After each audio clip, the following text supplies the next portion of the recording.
इस तस्वीर का बेसब्री से इंतजार था। एक ऐसी तस्वीर, एक ऐसी जानकारी जिसके लिए हर कोई इंतजार कर रहा था, वो आपको बताने जा रहा हूं। मेगा नक्सल सरेंडर की अब तक की सबसे बड़ी और पहली तस्वीर विस्तार न्यूज पर आपको दिखाने जा रहे हैं।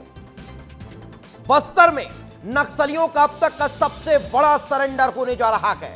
अब उजमाड़ के जंगल में नक्सली इकट्ठा हो चुके हैं और इतनी बड़ी संख्या में नक्सलियों का इकट्ठा होना यह दर्शा रहा है कि वाकई ये अब तक का सबसे बड़ा और सबसे महत्वपूर्ण पल है, जब 150 से ज्यादा नक्सली एक साथ सरेंडर करने वाले हैं। एक साथ नक्सली सरेंडर करेंगे। नक्सलियों की पहली तस्वीर सामने आई है। पहली तस्वीर, वो तस्वीर मैं आपको दिखाने जा रहा हूं, वो तस्वीर मैं आपको दिखाने वाला हूं। बस्तर में एक बड़ा बदलाव होने जा रहा है, बड़ा बदलाव। और 150 से ज्यादा नक्सली हथियार छोड़कर अब मुख्य धारा में शामिल होने जा रहे हैं। मुख्य धारा में, और वे मुख्य धारा में शामिल होने जा रहे हैं। ये तस्वीर देखिए, ये सुपर एक्सक्लूसिव तस्वीरें इस वक्त आपके टेलीविजन स्क्रीन पर हैं। ये तस्वीर देख लीजिए। अब से पहले इतनी बड़ी संख्या में आपने एक साथ इतनी बड़ी मात्रा में बड़े नक्सलियों के बैठे रहने की तस्वीर नहीं देखी होगी। ये सबसे पहली तस्वीर इस वक्त आपको विस्तार न्यूज दिखा रहा है। ये सुपर एक्सक्लूसिव तस्वीर हम आपको दिखा रहे हैं और ये एक्सक्लूसिव तस्वीर सिर्फ और सिर्फ विस्तार न्यूज के टेलीविजन पर आप देख पा रहे हैं, जिसमें तमाम बड़े नक्सल लीडर एक साथ एक जगह पर बैठे हुए दिखाई दे रहे हैं। इससे पहले लगाए जाने वाले जनता दरबारों की तस्वीरें आपने देखी होंगी, लेकिन एक साथ इतनी बड़ी संख्या में आप देखिए तस्वीर, 100 से ज्यादा, लगभग 150-140 नक्सली एक साथ एक जगह पर बैठे हुए आपको दिखाई दे रहे हैं।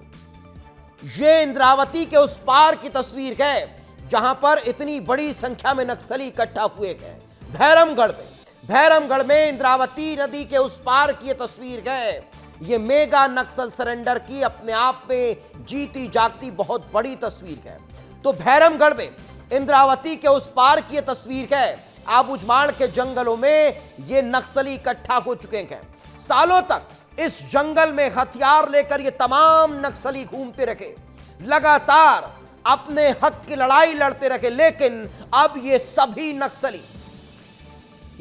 नक्सली अब सरेंडर करने जा रहे हैं, मुख्य धारा में लौट रहे हैं और लाल कारपेट बिछाकर इन नक्सलियों का स्वागत किया जाएगा। ये अपने आप में बेहद खास तस्वीर। इस वक्त हमारे सहयोगी संजय ठाकुर हमारे साथ जुड़ चुके हैं। संजय, जो तस्वीरें आपने पहुंचाई, अमूमन इससे पहले जनता दरबार में इस तरह से लोगों के बैठे रहने की तस्वीरें हमने देखी है, लेकिन आज नक्सली इतनी बड़ी संख्या में बैठे हुए गए और इंतजार कर रहे हैं कि कब हम हथियार डालें और मुख्य धारा में शामिल हो जाएं। संजय,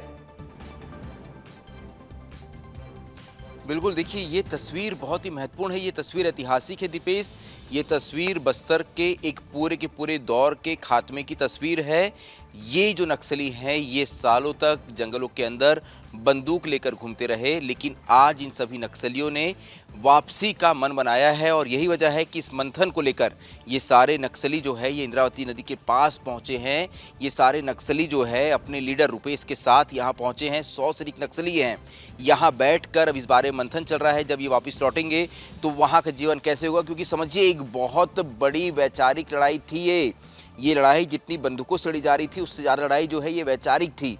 एक विचारधारा को लेकर ये नक्सली सालों से जंगलों के अंदर घूम रहे थे।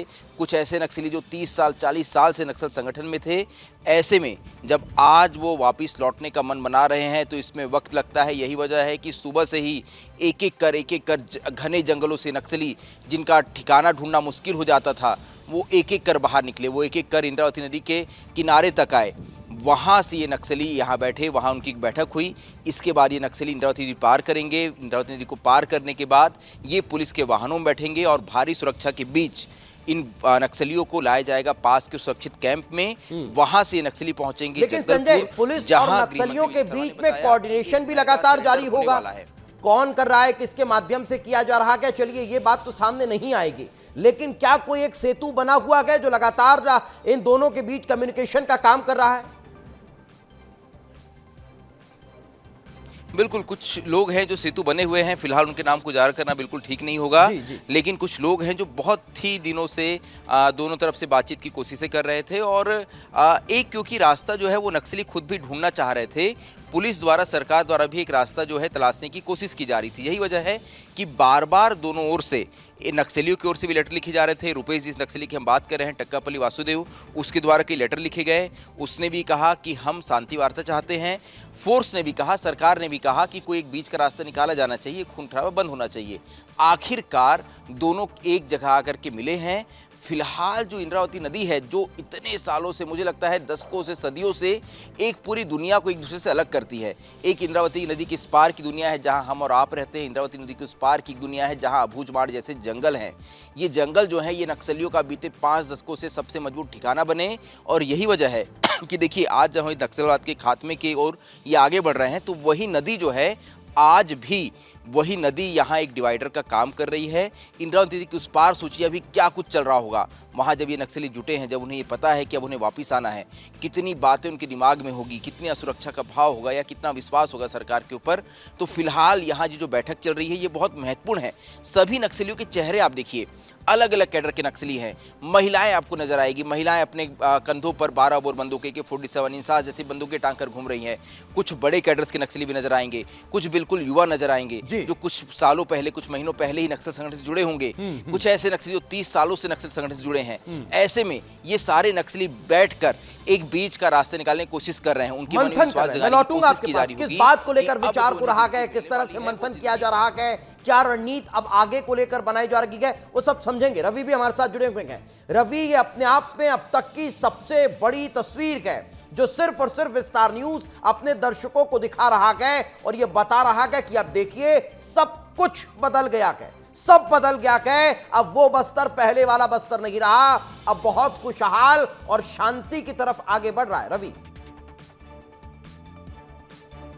देखिए, तस्वीर की ताकत में एक लाइन में बताना चाहूंगा। इस तस्वीर की ताकत इतनी है कि जो नक्सली हमेशा सरकार के नियमों का, संविधान का उल्लंघन करते थे, संविधान का पालन नहीं करते थे, संविधान को नहीं मानते थे, उनके प्रति भी अब सरकार पर भरोसा आ गया है। वो भी अब सरकार पर भरोसा करने लगे हैं। ये तस्वीर की सबसे बड़ी ताकत है। इसीलिए हथियार पकड़ के लाइन में एक एक करके सारे नक्सली जंगल से बाहर निकल रहे हैं और सब के सब सरेंडर करना चाहते हैं, मुख्य धारा में शामिल होना चाहते हैं। उनको लोकतंत्र पर भरोसा हो गया है। ये सबसे बड़ी ताकत है, सबसे बड़ा भरोसा है। अब तक हम लगातार यही बात करते आए हैं कि आदिवासियों का भरोसा सरकार के प्रति बढ़ गया है। इसीलिए नक्सलवाद का खात्मा हो रहा है तेजी से और अब नक्सलियों को नुकसान हो रहा है, जवानों को कम नुकसान हो रहा है, क्योंकि आदिवासी का जहां जिस पर भरोसा होगा उसी का फायदा होगा बस्तर में। तो अब ये भरोसा अब जंगल के अंदर गया, जंगल के अंदर जो नक्सली थे उन पर भी सरकार पर भरोसा आ गया है। इसीलिए सभी नक्सली सरेंडर करने के लिए तैयार हो गए हैं और ये नक्सली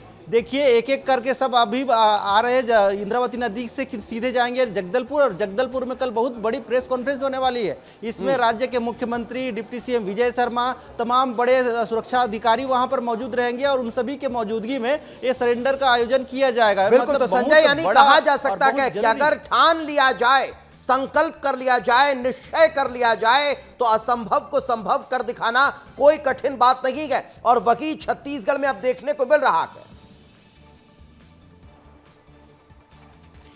देखिए, जब ये खबर मैं बता रहा हूँ आपको तो मेरे मन में सैकड़ों तरह के विचार चल रहे हैं दीपेश, क्योंकि 15 सालों तक मैंने इसी समस्या को कवर किया। बस्तर के अलग अलग इलाकों में जाकर कितनी ही घटनाओं को कवर किया और आज जब मैं ये तस्वीरें देख रहा हूँ, उन नक्सलियों के चेहरे देख रहा हूँ, आज से कुछ सालों पहले, कुछ महीनों पहले जब मैं इस इलाके में ज़्यादा था तो इनके चेहरों के भाव कुछ अलग हुआ करते थे।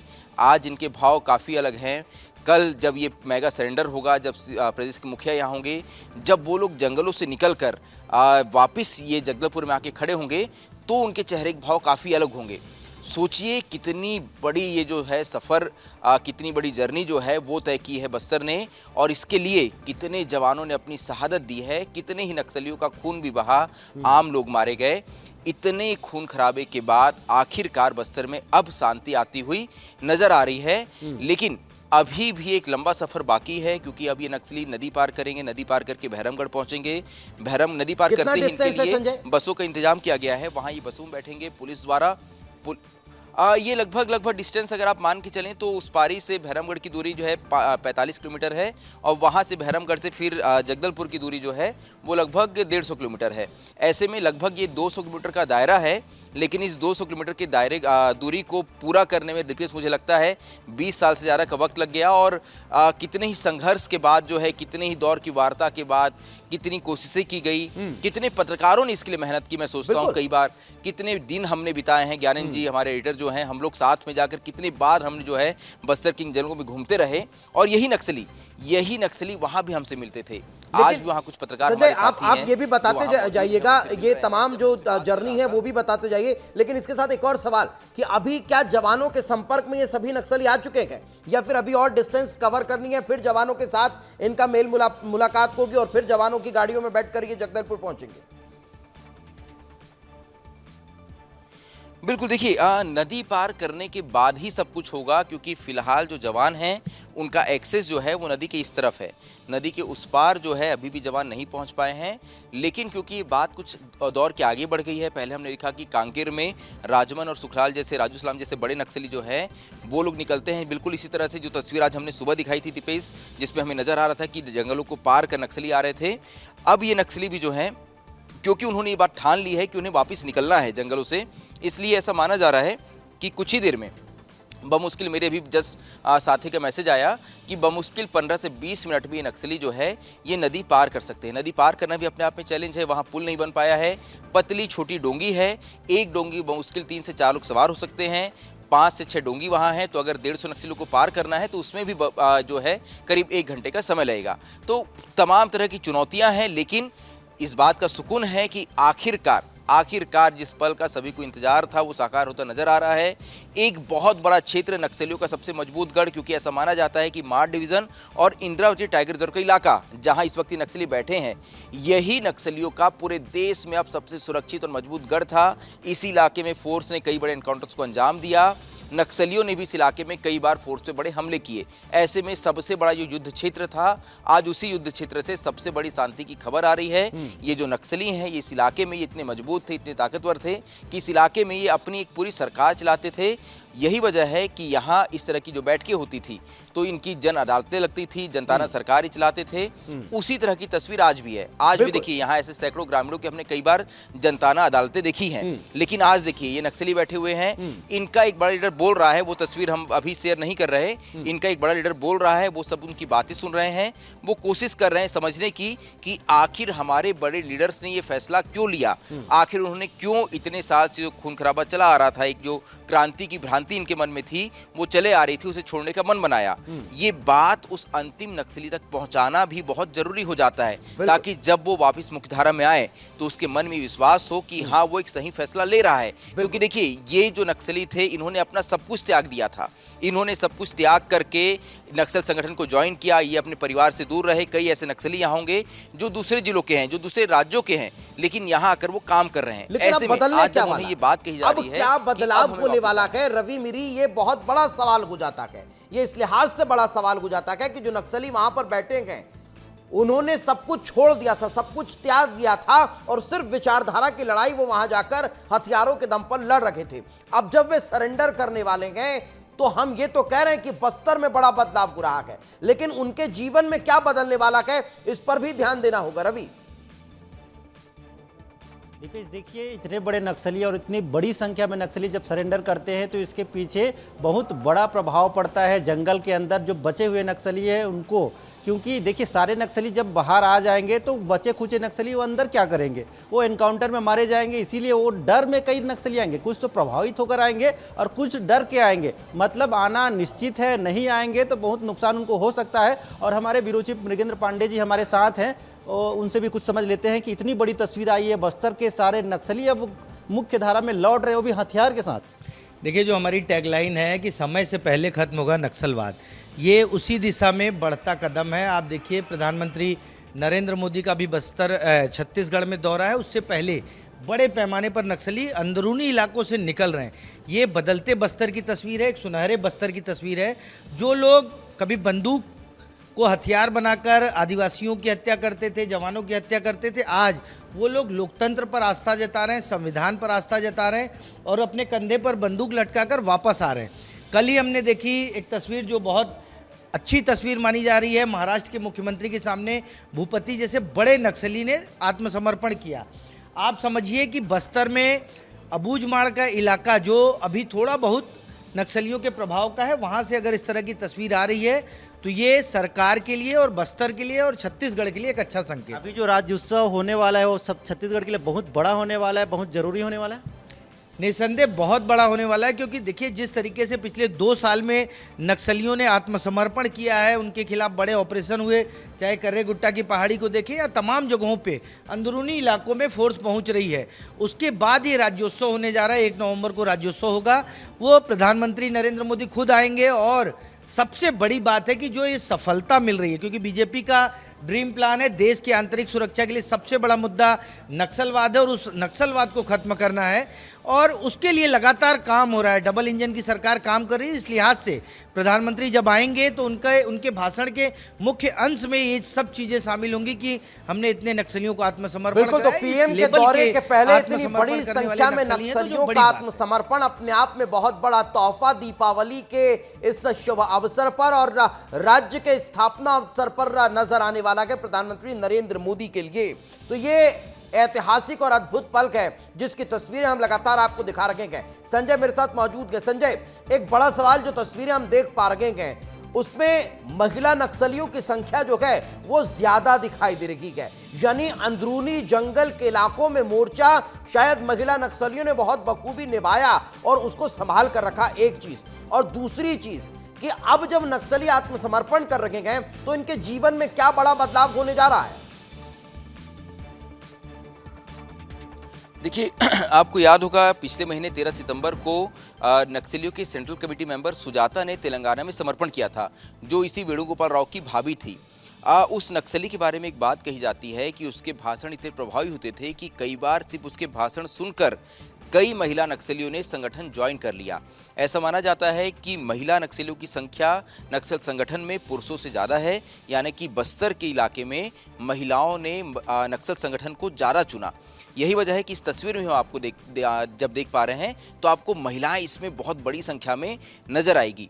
तो ये स्थिति तो थी। वाकई दीपेश, आपने बहुत सही चीज़ पकड़ी इस तस्वीर में। दूसरी बात ये कि जब ये समर्पण होगा तो सबसे बड़ा असर ये होगा कि अभी भी जो नक्सली ऐसे हैं जो ये सोच रहे हैं कि वो लड़ाई जारी रखेंगे, उनके जो सपोर्टर्स थे, उनके जो ऐसे नक्सली जो उन्हें सुरक्षा देते थे, जो उनके लिए बाकी सेफ पैसेज का व्यवस्था करते थे, वो नक्सली क्योंकि वापस लौट के आ रहे हैं, ऐसे में उनके लिए रास्ते काफ़ी कम बचेंगे। दूसरी बात, जब ये नक्सली लौटेंगे तो ये अपने साथ नक्सल संगठन से जुड़ी वो बारीक जानकारियां लेकर लौटेंगे। जब ये नक्सली लौटेंगे तो ये पुलिस से उन जानकारियों को साझा करेंगे। ऐसे में अब वो जो नक्सली जंगलों के अंदर हैं, जो लड़ना चाहते हैं, उनके पास रास्ते कम बचेंगे, क्योंकि नक्सली जब ये बताएंगे कि वो नक्सली कहाँ मौजूद हैं, उनकी रूट क्या है, उनके मूवमेंट का तरीका क्या है, उनके पास कितनी क्षमता है, उनके पास किस तरह के हथियार हैं, वो छुपते कहाँ हैं, उनके बंकर्स कहाँ हैं, उनके हथियारों के डंप कहाँ हैं, तो ये सारी जानकारियों के आधार पर फोर्स द्वारा और बड़े ऑपरेशंस लॉन्च किए जाएंगे। ऐसे में जो नक्सली समर्पण नहीं कर रहे हैं उनके लिए बहुत ही कम रास्ते बचे हैं। ये इसलिए ये माना जा रहा है कि इस साल के अंत से पहले, यानी 31 मार्च 2026 की डेडलाइन तो काफ़ी आगे है, इस साल के अंत से पहले ही काफ़ी बड़ी संख्या में और हम बड़े नक्सलियों का सरेंडर देख सकते हैं।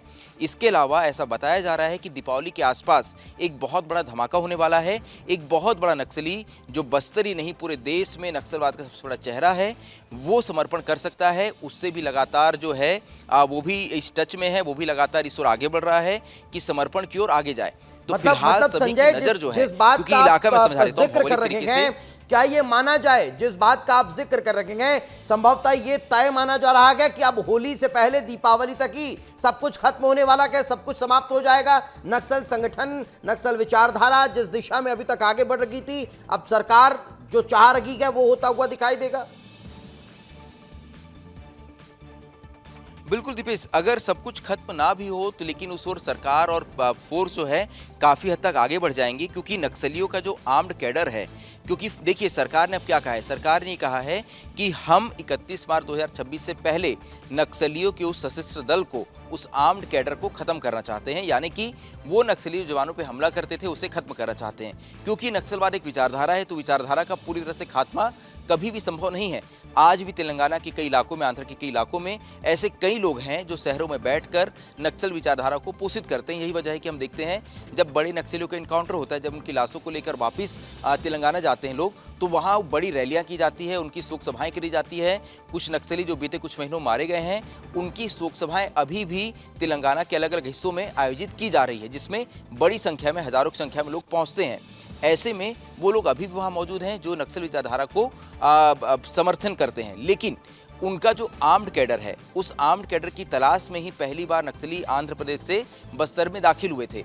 उन्हें वो आर्म्ड कैडर बस्तर में मिला। यही वजह दीपेश, आप एक बात देखेंगे कि देश के किसी भी कोने में नक्सलियों के इनकाउंटर हो, चाहे झारखंड में, चाहे बिहार में, चाहे कर्नाटका में, उनके साथ जो उनकी सुरक्षा में तैनात नक्सली मिलते हैं, उनमें एक बात कॉमन होती है कि वो बस्तर के होंगे, खास तौर पे दक्षिण बस्तर के इलाके के होंगे। यही वजह है कि नक्सलियों का ये जो आर्म्ड कैडर है, ये अब पूरी तरह से बिखर रहा है, ये वापस मुख्यधारा में लौट रहा है। और उसमें भी सबसे अधिक इनकी सुरक्षित जो जगह थी छुपने की, जहां सबसे बड़े नक्सली छुपे हुए थे, जहां बसवराजू के इनकाउंटर हुआ, दोनों सेंट्रल कमेटी मेंबर्स के इनकाउंटर हुआ, वहां इन्हीं नक्सलियों ने उन बड़े कैडर्स को सुरक्षा दी थी। बिल्कुल, मोर्चा इन्हीं ने संभाल रखा था और अब जब वे आत्मसमर्पण कर रखे गए तो इसे बड़ी सफलता के तौर पर देखा जा रहा है। मैं लौट रहा हूं संजय। रवि लगातार मेरे साथ जुड़े हुए हैं। रवि, कल का कोई प्रोग्राम अभी तक स्पष्ट हो पाया? क्या होने वाला है? मुख्यमंत्री, उप मुख्यमंत्री, कौन कौन वहां पर पहुंचने वाला है? अभी कोई ताजा जानकारी?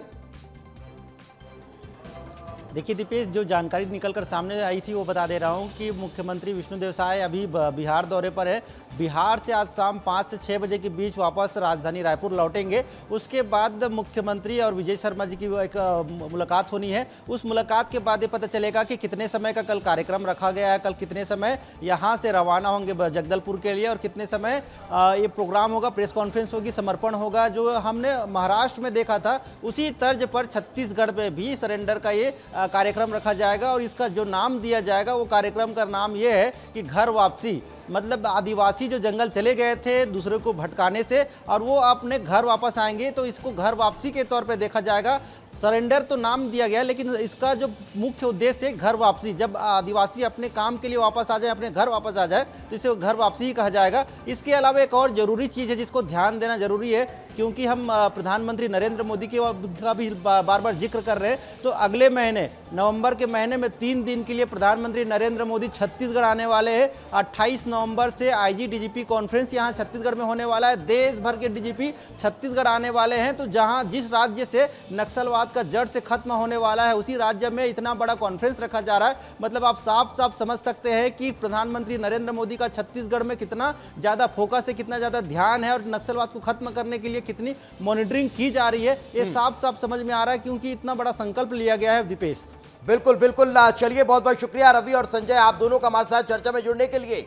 लेकिन ये सुपर एक्सक्लूसिव तस्वीरें जो लगातार विस्तार न्यूज के सहयोगी आप लोगों को भेज रखे गए, और वो तस्वीरें आप देखिए कि कैसे बड़ी संख्या में ये तमाम नक्सली अब उस रास्ते पर चलकर पहुंच रखे गए जो सीधे घर वापसी की तरफ राह दिखा रहा है। ये देखिए, ये तमाम वो तस्वीरें हैं जो इन नक्सलियों की घर वापसी करा रही है, जिन्होंने लंबा संघर्ष जो है वो इन जंगलों में, इन बीहड़ों में, इन पहाड़ी इलाकों में किया, और उसके बाद अब वे हथियार डालकर और मुख्य धारा में जुड़ने जा रहे हैं, मुख्य धारा में शामिल होने जा रहे हैं।